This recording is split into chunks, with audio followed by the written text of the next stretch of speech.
السلام عليكم الخوت والحباب. جينا داقين عليكم الباب باش تفتحوه للزهرة اللي جات بقدها وقامتها تعاود لكم قصتها. كانت ميمتها كل صباح كتقول لهم الغاز هي خواتتها، واللي قدرات تفكهم كتعفى من الشقا النهار كامل، واللي ما قدراتش كتشقى النهار كامل. ها هما يا سيادي الالغاز. اللغز الاول: حاجيتكم وما جيتكم، لو كان هما ما جيتكم. اللغز الثاني: كناكلو فيها ب100 وكتبقى كيف هي. اللغز الثالث: هادي قبة خضراء سكانها عبيد ومفتاحها حديد. قالت لكم الزهرة حلوا مع هاد الالغاز حيت عمرها ما حلات شي واحد، وديما غارقه مسكينه في الشقا. وخليو لها الحلول في التعليقات، وما تنساوش ديروا لايك واشتراك باش تنجح ليها قصتها وتعاون بها راسها. ايوا نخليكم مع الزهرة في قصتها الزوينة اللي فيها دراما وضحك وروينة. داق داق حلي يا الزهرة، حنا بنات الخير جينا نسمعوك ونديو العبرة. السلام عليكم بنات الخير وليدات الدار الكبيرة. أول حاجة وأحسن حاجة نبداو بها الحديث هي الصلاة والسلام على خير الأنام. أنا الزهرة بنت 27 سنة، ما طويلة ما قصيرة، ما غليظة ما رقيقة، المهم هي هذيك وصافي.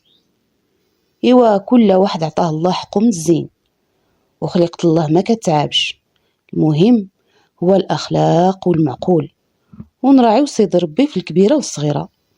هادشي باش وصتنا الوالدة من بعد ما توفى الوالد، وبقينا 3 الوليات في رقبتها، تخدم وتكافح حتى قصا حودنا ولينا قادين بريوسنا.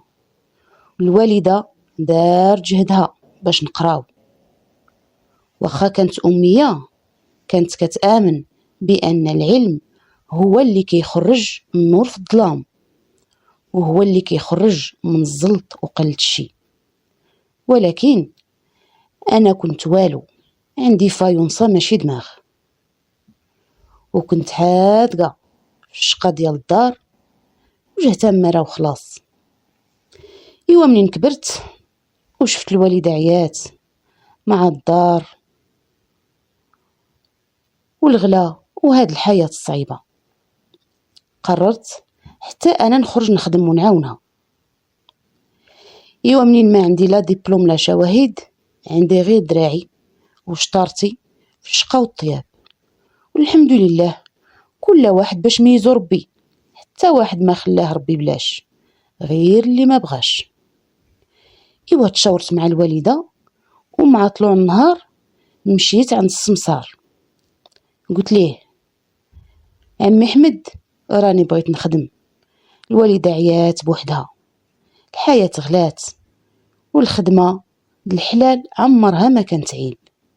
العيب هو نمدو يدينا للناس وحنا صحاح صح، والعيب هو نمشيو في طريق الحرام اللي رزقو كتير ولكن رابي، وكيرجع بالضرورة والهم وخراب الصحة والبيوت والعياذ بالله. قال لي عمي حمد: مرحبا بنتي، مرحبا بنتي الزهرة، ما طلبتي غير الموجود، وانتوما بنات معقولات، معروف عليكم غير الحشمة وكل الخير. باكم كان راجل درويش، وامكم فنات شبابها عليكم وما رباتكم غير بالحلال. كاينين بنتي شي ناس وصاوني على شي بنت معقولة ترد ليهم البال مع وليداتهم وما يخصها حتى خير. قلت ليه: شكون هادو يا عمي حمد؟ قال لي: الطبيبة ياقوت بنت لاله شمال هشامية، راهم ناس البلاد واخا غناهم الله ما نساوش اصلهم وجدودهم، وخيرهم معروف. ويا ويلك يا ناكر الحسان، انا هما اللي رباوني وبخيرهم باش قصاحوا هاد الكتاف. ايوا شنو قلتي يا الزهرة؟ توكلي على الله، راه خير في طبقو هذا، وجابوا ليك الله يا الدرويشة بنت ستي قاسم الله يرحمه ويريح عظامه في الجنة. قلت ليه بصح يا عم احمد؟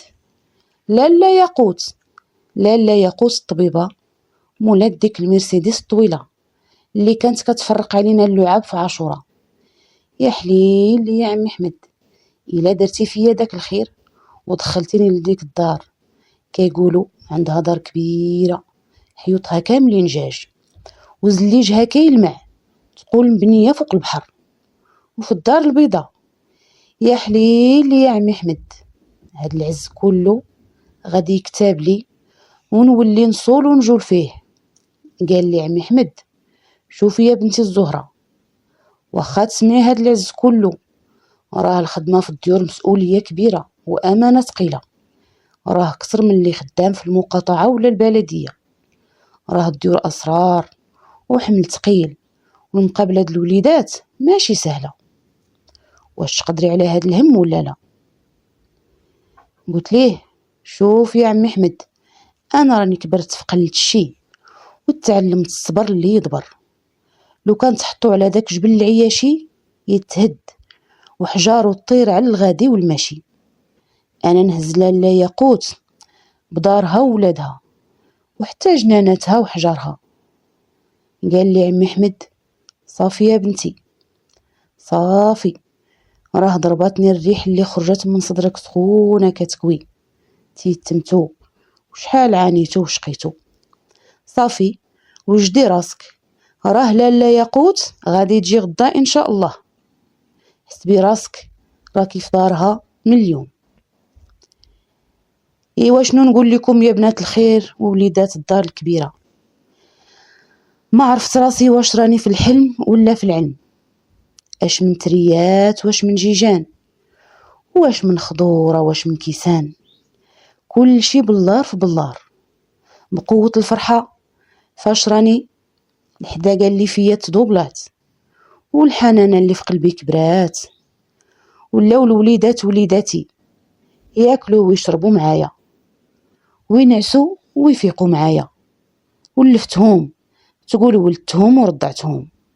ولالا ياقوت مرا تقول خرجت من الجنه مهليه فيا بحال وليداتها، عايشه معاهم بحال وحده منهم، ما خاصني حتى خير. شفت اللي ما عمري شفتو، وكليت اللي ما عمري كليتو، ولبست اللي ما عمري لبستو. امي وخواتاتي حن عليهم الله كيوصلهم الخير والخمير، والدعيوات والرضا ديال امي ولاو مضوبلين في 10. ايوا وقلت عفا الله وخلفنا ربي بهاد الناس اللي قلال بحالهم في الدنيا، وبقيت عايشه في النعيم يا سلام. ومره كنقول مع راسي عندك غير نفيق من هاد المنام. الله الله، محال وجه الزلط تواتيه جلابة الخير ولا يليق بيه سلهام الحرير. دازت 3 سنين وانا خدامه عند لالا ياقوت، تا كملت 30 سنه. وما ولات ديما منين تعيط عليا في التليفون كتقول لي يا بنتي الله يسقم ليك السعد. ما بقاتش كتقول لي تهلاي في لالا ياقوت ووليداتها، ماشي زعما نكرات الخير، ولكن مسكينه منين عرفاتني كملت 30 سنه خافت يفوتني التران ونبقى بلا زواج. راكم عارفين المغاربه ديالنا، صافي البنت غير تفوت الثلاثينات ما يبقى يسول فيها حد. ايوا بالخصوص اللي فقيره وما عندهاش، اما حتى اللي كانت موظفه وبمانطها راه كيبقى عليها الطلب. راكم عارفين وليدات اليوم كيبغيو اللي تهز معاهم الهم المادي قبل الهم المعنوي. الحياه راها قصاحت وغلات، واللي عنده منضه وحده ولا مدخل واحد ديال الرزق ما بقاش كافيه.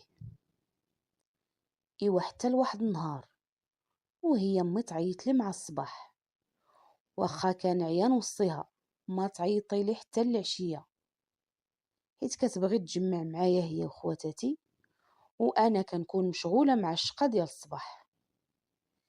ايوا التليفون عييت نسكت فيه، زعما امي سيري بحالك راني ما مسالياش والو. كتصوني وتعاود وتصوني وتعاود وتصوني وتعاود، زن زن زن زن. إوا حتى طفر عليه راسي وقلت يا ربي السلامة، أمي عمرها ما دارت هاد الفضيحة في الصوني، غير كنقطع عليها صافي كتفهم راسها وكتمشي حتى نصوني عليها في العشية. إوا قلت الله يسمعنا أخبار الخير، شي حاجة هادي ديال الطوارئ، الله يحفظ يا ربي. وأنا نجاوبها الو أمي، السلام عليكم. الو يا بنيتي، عليكم السلام ورحمة الله.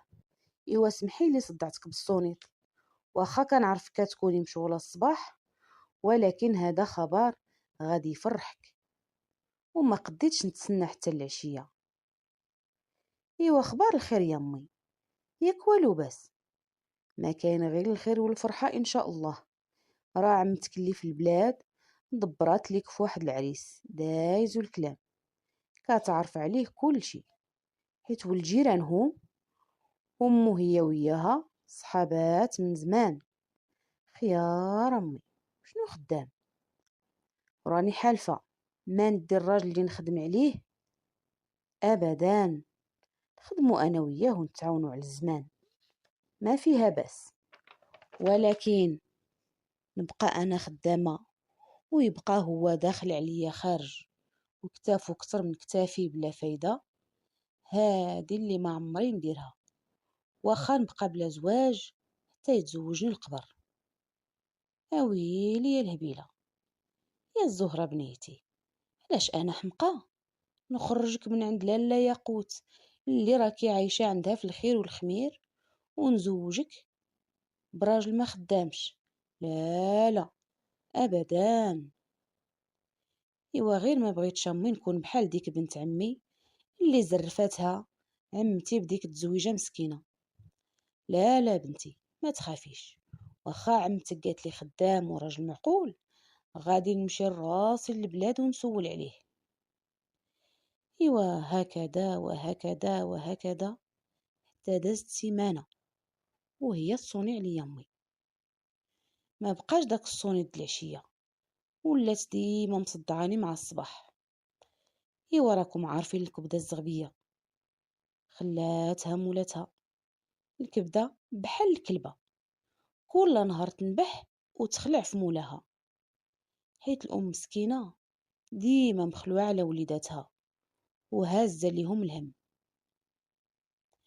ايوا كان هذاك نهار الخميس فاش صونات عليا الوالدة وقالت لي عنداكي ما تجيش في هاد الويكاند مع لالا ياقوت، رشيد راني سولت عليه خدام وبدراعو وعائلتو ناس معقولين ومعروفين في البلاد،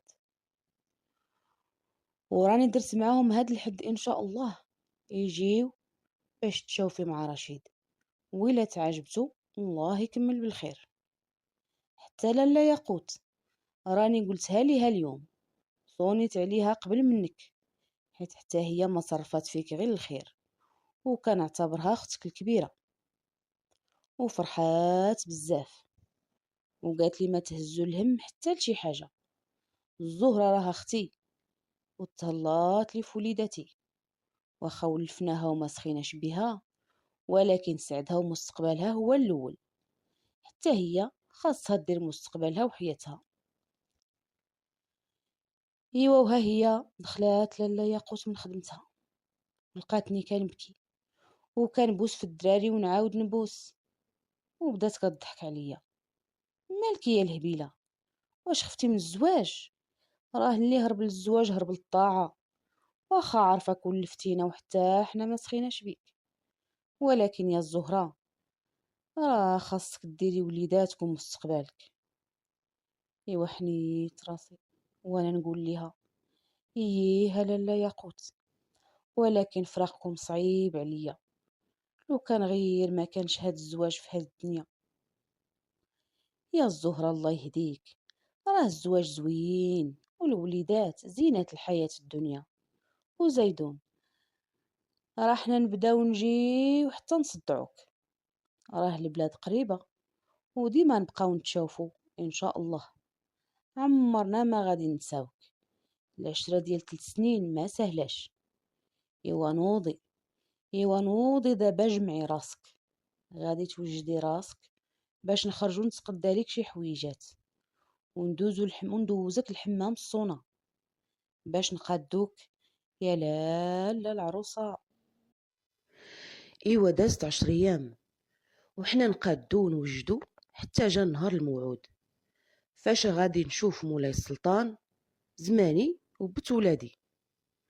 واخا كنا دايرين معاهم نهار الحد، اتصلوا بامي وقالوا ليها غادي نأجلو حتى الخميس الجاي ان شاء الله، راه الولد خرجات ليه شي خدمه على غفله.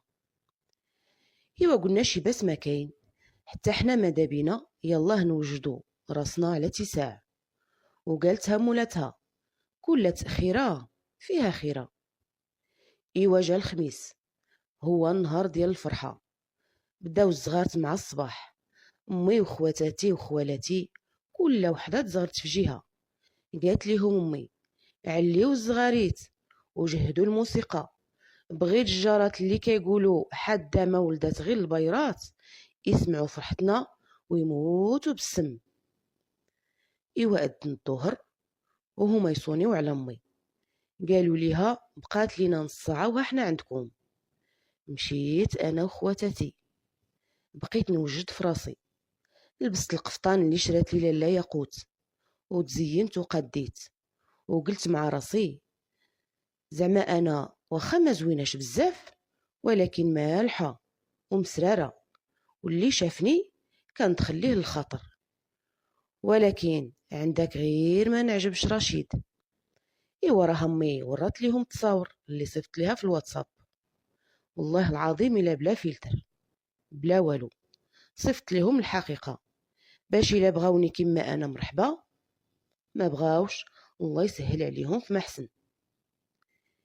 ايوا شويه بداو خواتاتي كيطلوا من السراجم مني سمعوا صوت الطوموبيل وقفات، زعما ماشي شي مرسيدس ولا شي كاط غير لاكريماد الخطاف اللي جابهم وصافي. هما ناس على قد الحال بحالنا بحالهم، غير بغيت نتستر وندير وليداتي وندير الخاطر لامي، هي في الحقيقه ما كتبزز علينا حتى حاجه.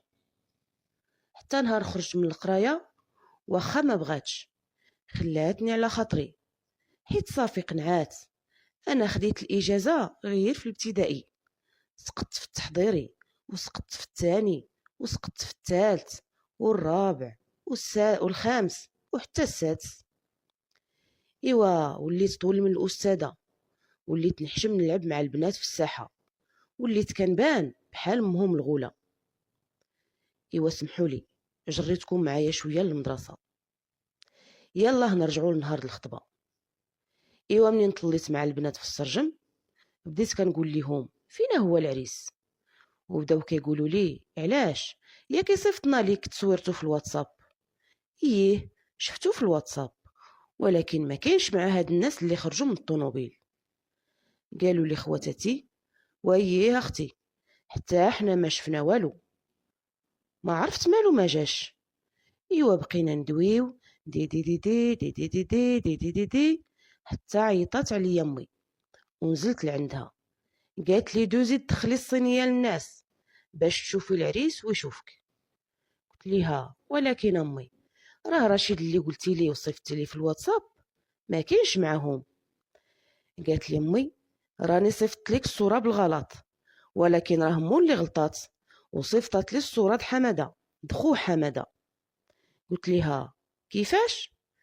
قالت لي ما كاين بو كيفاش، ها انت دابا غادي تشوفيه مباشره ويشوفك، راه الراجل ما كيعيبو غير جيبو، والسيد خدام ومعقول وولد البلاد، اش بغيتي مازال.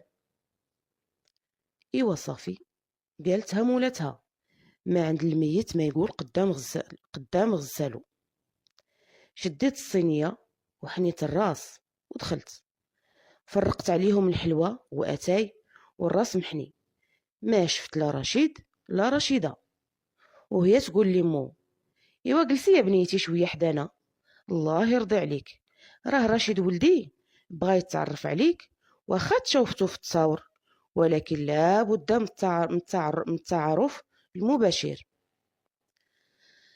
الهضره والحديث، باش هكذا تقربوا من بعضياتكم. ايوا انا حشمت وغرقت في حوايجي، واخا سلمت وجلست مازال عينيا في الارض، ما قادة نشوف حتى شي واحد. ايوا شربت داك الكاس ديال اتاي وداك الفقاس، حسيت بيه كيطرطق في القرجوطه. ايوا وشويه امي تدخل وهي تقول: لالا مباركه ولا لا مباركه، ايوا نوضي لهنا نجلسو شويه تحت الداليه تاكلوا عنيبات على ما يوجد الغدا. راه واحد العنب تبارك الله هاد العام حلو السكر والحبه قد الدوجه. وانا نطير بالفرحه وسبقت جمعت الوقفه، وهي امي تقول لي: لا لا يا بنيتي، انتي وستي رشيد بقاو في الصالون تهضروا وتشوفوا على خاطركم، واختك غتجيب ليكم حقكم د العنب حتى لحداكم. ايوا صافي، سمرت في بلاصتي وكلهم خرجوا، وهو يقرب لعندي ستي رشيد وانا نوقف بحالي لا ضربني الرعد، وهو يقول لي: مالك يا لاله الزهره مخلوعه؟ راني غير قربت منك غير باش نتحدثوا شويه وتعرفيني ونعرفك، وهزي دوك العوينات بعدا غير نتشاوفوا وانتي ملصقاهم في الارض. ايوا خلاتها مولاتها: يا لاله العروسه هزي عينيك تشوفي الكرموسه، اما الزين والو راني ما شفتوش. هاد رشيد لا علاقه مع اللي شفت في الواتساب، انا شفت حماده اللي طويل وعريض ومقدر، وهذا اللي حدايا متر ونص د لاستيك وزايدها بالصلعه والكريشه اللي خارجه. ايوا زيد عليه الوقت اللي ما عطانيش، كل مره يصوني ليه التليفون ويجبد يجاوب، تقول خدام في لوزين د البترول. امي قالت لي خدام غير في وزين السيما. خلاتها مولاتها: اش خصك يا العريان؟ خاتمه مولاي. اش خصك يا خديجه؟ السروال والقميجه. ايوا ما نكذبش عليكم، ما عجبنيش لا شكلو لا فصلتو لا هضرتو، وقلت شي باس ما كاين، راه الراجل ما كيتعابش، كيعيبو غير جيبو. ولكن انا بغيت نتعرف عليه، نشوف الداخل ديالو كي داير، لان العشره كتبغي الزين الداخلي ماشي الخارجي. ولكن هاد المبروك يلاه كنهضروا جوج كلمات كيصون عليه التليفون ويهزو يجاوب ويخليني انا كنتسنى فيه يسالي كي الكلبه. وخلاتها مولاتها تسنى يا الكلبه حتى يشيطوا العظام على الطلبه. ايوا هكذا وهكذا وهكذا حتى دخلت لنا اختي العنب وحطاتو فوق الطبله، خليتو هاز تليفونو وهزيت شبكتي ديال العنب، وبقيت بالغدايد هادي تنفع وهادي تضر، هادي تنفع وهادي تضر، حتى كملتها كامله ما خليت حتى حبه. وصلتها فوق الطبله، وصلت للباب الصالون وخرجت في حالي. لقيت امي واقفه في الدروج وطالقه كاع البارابولات والريزويات اللي عطاها الله باش تلتقط كاع الاصوات اللي كتخرج من الصالون. غير شافتني وهي طير لعندي: خبار الخير يا بنيتي؟ قلت ليها: الخبار يا امي راه كاين مع الوحده، مع لطيفه بن حليمه. يا الله يا بنيتي واش كتنزي عليا؟ ايوا يا امي راكي سمعتي كل شيء. ما سمعت والو يا بنيتي، غير الصونيط ديال ستي رشيد وهو كيهضر مع الخدامه ديالو. ايوا داكشي اللي كاين امي، ما عطانيش كاع الوقت باش نهضروا معاه، حتى انا كليت العنب وخرجت في حالي. كيفاش يا الزهره كليتي العنب؟ واش حنا دابا في الماكله د العنب ولا في هاد الزواج ديالك؟ ما كاين لا زواج لا والو يا امي. واش السيد اللي ما عطاني حتى اعتبار وحتى قيمه وحاضي غير التليفون، هذاك هو اللي غادي ندير معاه العش والزريعة؟ لا لا يا امي، غير غديهم وعمري ليهم شي صاك د العنب والله يسهل عليهم. ايوا عيات امي فيا باش ندخل نتغدى معاهم، وعيات ما تفهمني بان ستيهم رشيد ما قصدش شي عيب، غير جاتو فوق الجهد والخدمة عندو مزيرة. ايوا سيدنا الخطاب تغداو ومشاو في حالهم، وامي فهماتهم بين غير الحشمة هي اللي ما خلاتنيش نعاود ندخل لحداهم.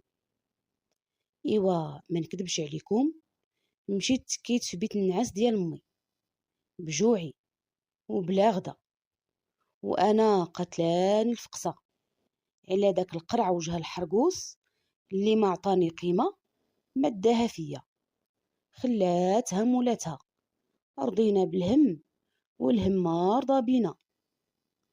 ايوا داتني عيني ونعست، ما فقت حتى أذن المغرب، وهو يبدا التليفون يصوني. جاوبت وانا نلقى وجه الحرقوس كيقول لي الو لاله الزهره، وانا نقول ليه انا ما لالات حد، لاله ولالاك لاله فاطمه الزهراء بنت سيدنا رسول الله. وهو يرد عليا ايوا لا واه، كيبان لي تقلقتي منين سلطتي عليا الباب د الصالون ومشيتي. ايوا في الحقيقه راني غلط من ساسي حتى لراسي، بقيت مشغول مع التليفون وما عطيتكش الوقت، المسامحة يا الزهرة.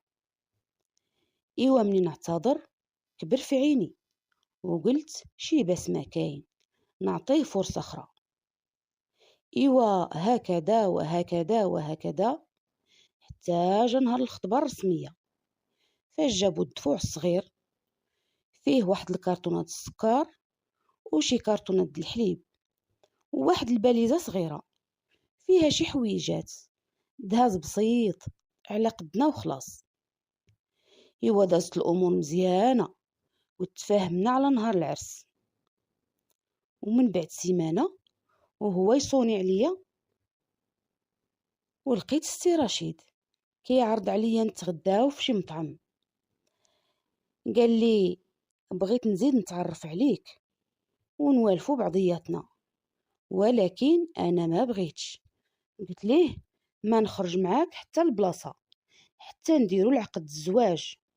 ايوا هو يقول لي الا الزهره، راني عارفك بنت الناس، تربيه والاخلاق الرفيعه تبارك الله، ولكن ضروري خاصنا نتلاقاو باش تطمئني، وباش تطمئني غادي نجيب معايا خويا حماده، وحتى انتي جيبي معاك اختك راضيه.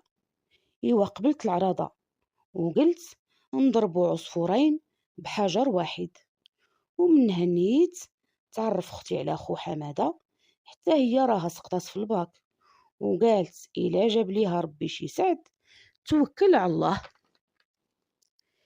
ايوا جا نهار الحد فقنا ناشطين ومشينا للحمام ودزنا عند الكوافوره وقادينا الحاله مزيان، وقلنا لامي راحنا معروضين للعرس ديال صاحبة اختي راضيه. ايوا تلاقينا في داك المطعم الكبير اللي في السونتر، وطلعنا للفوق باش ما يشوفنا حد من الصحاب والجيران، وتوصل الهضره لامي وصحاب الحسنات راهم كتار. ايوا جلسنا بعقلنا وسي رشيد كيكوموندي لينا داكشي اللي بغينا، وقلت مع راسي ايوا بعدا راه سخي ماشي زقرام، وحتى حنا ما عيقناش، طلبنا غير القياس، واخا بدا كيعرض علينا ويقول لينا والله حتى تزيدوا تطلبوا. قلت ليه لا لا يا سي رشيد، انت مول الخير، خلاتها مولاتها، الضيف ما يتشرط ومول الدار ما يفرط. ايوا منين سالينا الغدا قال لي رشيد يالله معايا نجيبو شويه ديسير ولا كلاص، راه ما كاينينش في هذا المطعم. صافي هي هذيك، مشينا وخلينا حماده مع اختي راضيه، وقلت مع راسي هذه فرصه تعرف راضية عليه حتى هي راها مادة يديها للحنة.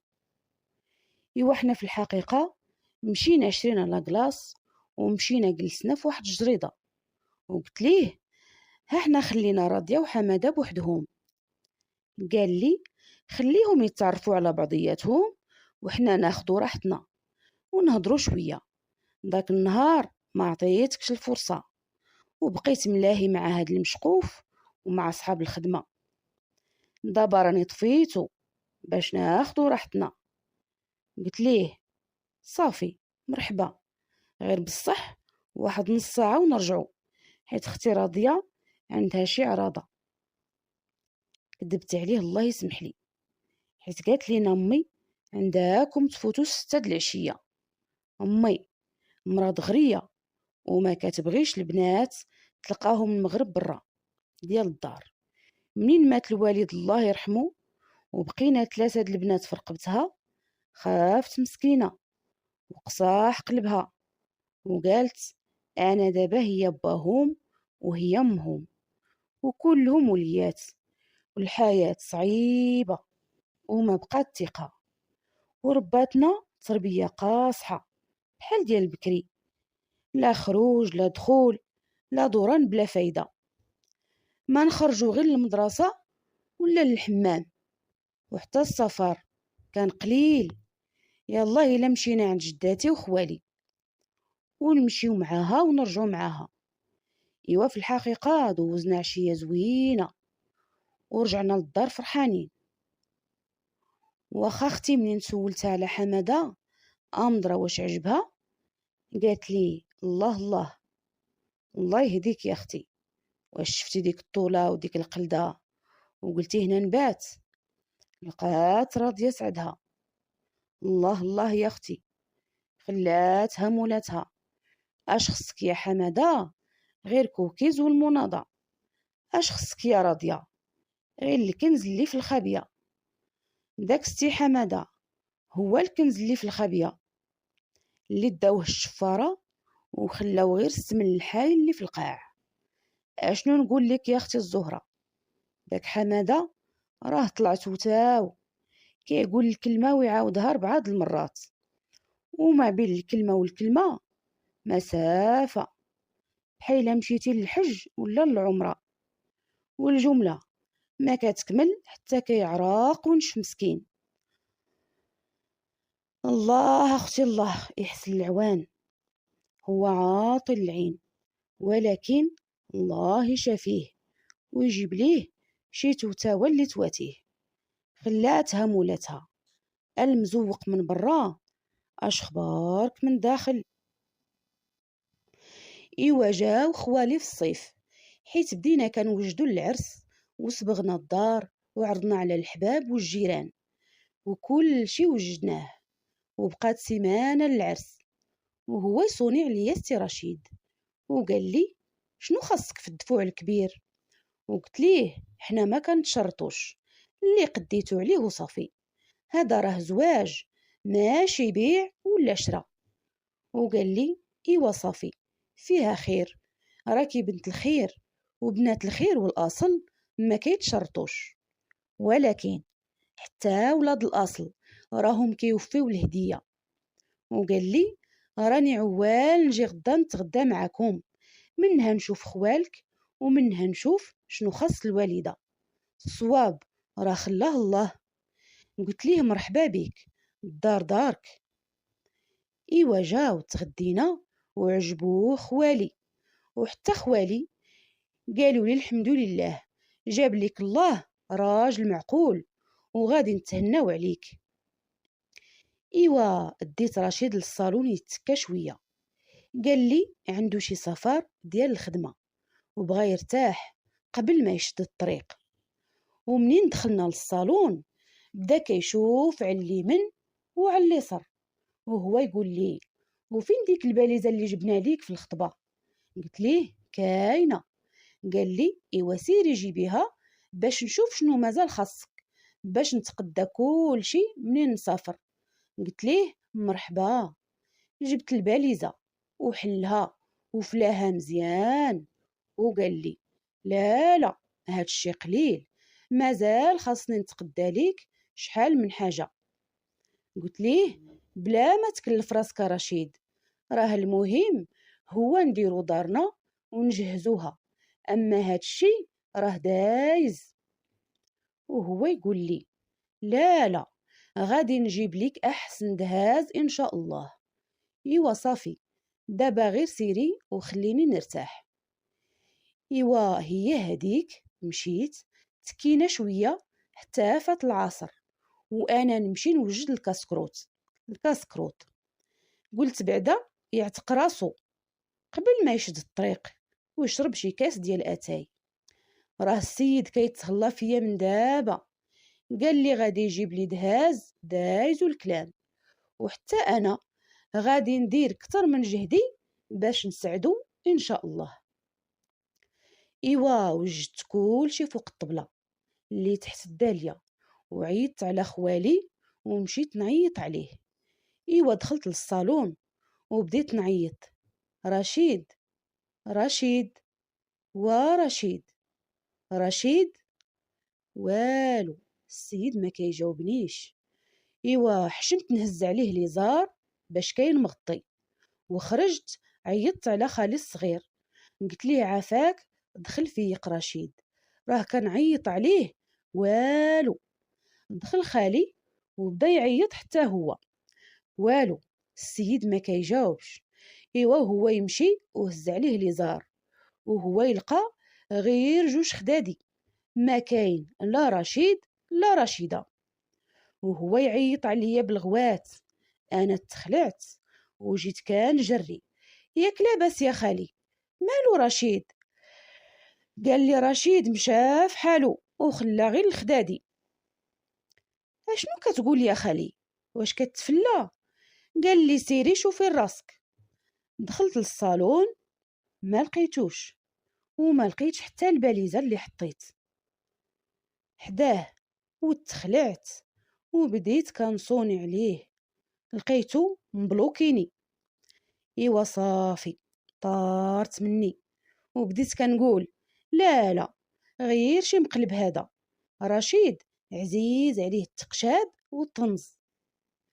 شويه وهو يصوني التليفون ديال امي، وهي تجاوب ولقات لاله مباركه كتقول ليها في التليفون: شوف يا اختي حده، ما عندي ما نقول لك، هادشي اللي عطا الله، رشيد ولدي غادي يمشي للخارج، دبر على واحد القاوريه غادي يتزوج بها ويدير ليها الوراق ودير ليه الوراق. قالت ليها امي: اويلي، اشنو كتقولي؟ واش كتضحكي عليا؟ والناس اللي حنا عارضين والتوجاد وبنتي اللي راها معلقه وكتسنى، واش نتوما يهود ولا مجوس ولا كفاره بالله حتى ديروا لينا هاد الفضيحه؟ وبدا الغوات وبدا القيل والقال. انا صافي ترفعت، ما بقيت عاقله على راسي حتى لقيت راسي في السبيطار معلق لي السيروم، وامي حدايا وكتقول لي: ابنتي على سلامتك، وحاولي على راسك، غير الصحه والسلامه، وهذا المسخوط الله ياخد فيه الحق، ودابا يجيب لك الله حسن منه. انا مشات لي الهضره وما بقيتش كنجاوب، بقات فيا الشمته، وتيقت عمتي المنحوسه اللي عمر شي عريس ديالها ما صدق. زعما انا الزهره غيكون عندي الزهر؟ خلاتها مولاتها: اش خصك يا الزهره غير زواج الدل والهديه اللي في الصندوق اللي ما يتحل؟ اش خصك يا الهبيل غير القفطان والشربيل؟ ايوا خرجت من السبيطار، السخفه مشات والهضره حتى هي مشات، والنار اللي شاعله لداخل ما صطفيها غير الموت. وخليتهم حتى نعسو، ومشيت هزيت الكردة النشير اللي في السطح وعلقتها في السقف ديال الدالية، وشهدت واستغفرت وقلت: يا ربي تسمح لي، راك عارف باللي بيا بغيت نقتل راسي باش نطفي هاد النار اللي شاعله في قلبي. ايوا هي هديك، جبت الكرسي وطلعت فوقه وخشيت راسي في الحبل وشهدت وضربت الكرسي برجلي وقلت صافي الوداع. ايوا تسمعت الدراك. امي وخواتاتي صحاب ليهم الزلزال وهبطوا كيتجاراو للزنقه وكيسولوا الجيران واش حسيتوا بالزلزال. قالوا ليهم لا لا ما حسينا بوالو. وهما يطلعوا للسطح ولقاو الداليه مردومه وشافوا شويه الدم خارج من تحتها. طارت منهم وبداو يهزوا في القصب والعنب ولقاو شعكاكتي مخلطه مع العنب وبداو يغوتوا وامي الزهره انتحرات اويلي ضيعت شبابها على وجه الحرقوس والله ياخد فيه الحق. امي مسكينه طاحت سخفات. خوالي سمعوا الغوات وطلعوا كيجريو وجا خالي الكبير وتعاونوا هو وخوالي وجمعوا الروينات الداليه وجبدوا الزهره مطرطقه عينيها وكتشوف في السما وشعكاكتها طايره وشويه ديال الدم في جبهتها. ما هي قصيره وغليظه والحبل مسكين ما قدش يهزها تقطع والداليه رابت وحنا تزلزلات بينا الدار. بيني وبينكم انا اختها راضيه اللي كنت شاهده على هاد الواقعه واخا هي قالت لكم ما طويله ما قصيره ما غليظه ما رقيقه هي راها غليظه وقصيره وشعكاكتها جيكس واخا سميمره مقبوله وملحه ونيه وما يستاهلهاش داك وجه الحرقوس. ايوا هادشي اللي وقع كما قالت لكم اختي راضيه. ودابا راني في دار لاله ياقوت داتني عند احسن الاطباء النفسانيين حتى رجعت كنهضر ورجعت ناشطه وفرحانه كما كنت في الاول وحلفت على الزواج واخا لاله ياقوت وعدتني بانها غادي تزوجني باحسن راجل وكل شيء غادي يكون على يديها. هذه هي قصتي نتمنى تكون عجباتكم وونستكم وخديتوا منها العبرة.